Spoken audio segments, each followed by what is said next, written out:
Okay, so this is a walkthrough video of a new PreProduct integration with loop returns. So loop returns, one of your customers needs to return one of their items.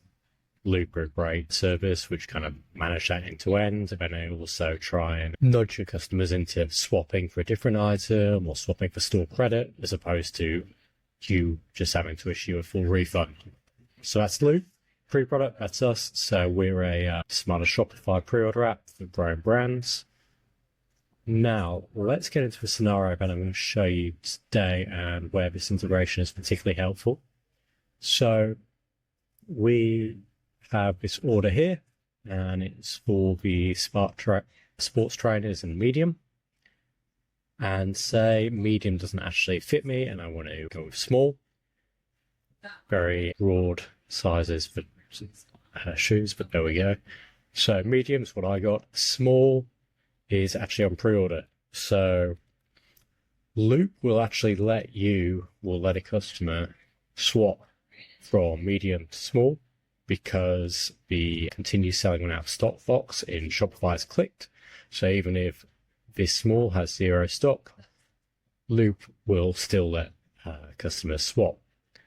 That's great, but we need to do a couple of things to make sure that works with everything else. Number one, communication, so both staff and the customer. So this integration will add a note in Loop, say that this is a pre-order and when the estimated shipping is going to be. And then also in Shopify Orders Admin, we need to apply a fulfillment status of hold. So your 3PL warehouse software doesn't try and fulfill an item which doesn't actually exist in stock yet. So let's set up the integration. Jump into PreProducts and go integrations and scroll down here. I'm going to do a fresh one. I will see we need to go to loop returns and generate an API key with a returns permission. And that's it there. Cool. So let's do that. So returns management, tools and integrations, generate API key for this YouTube video.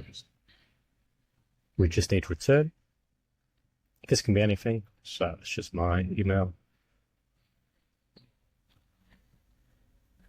Great, so now let's copy that, jump over to here and connect. Right, so that's all you need to do to connect them up. Now let me show you what happens when the customer, try and swap from an in-stock item to a pre-order. Let's mark as fulfilled. Mark as fulfilled. Back end, so start return.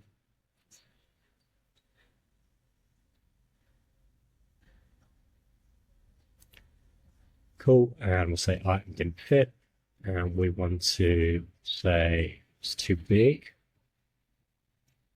And we want to exchange it for a new size, which would be small.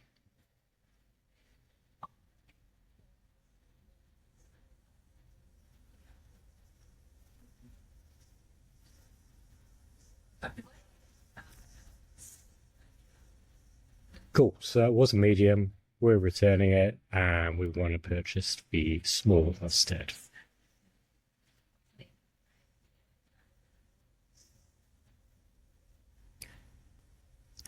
So we can see that return in progress. So if we go to returns now and Loop, you can see status open, and then process return. So we can say that we've received it.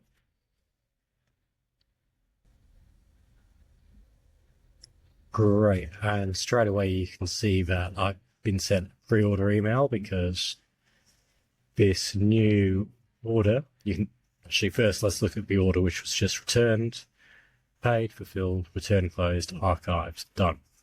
And then Loop has created a new order for the small size, which Shopify knows as a pre-order, and then PreProduct marked it on hold.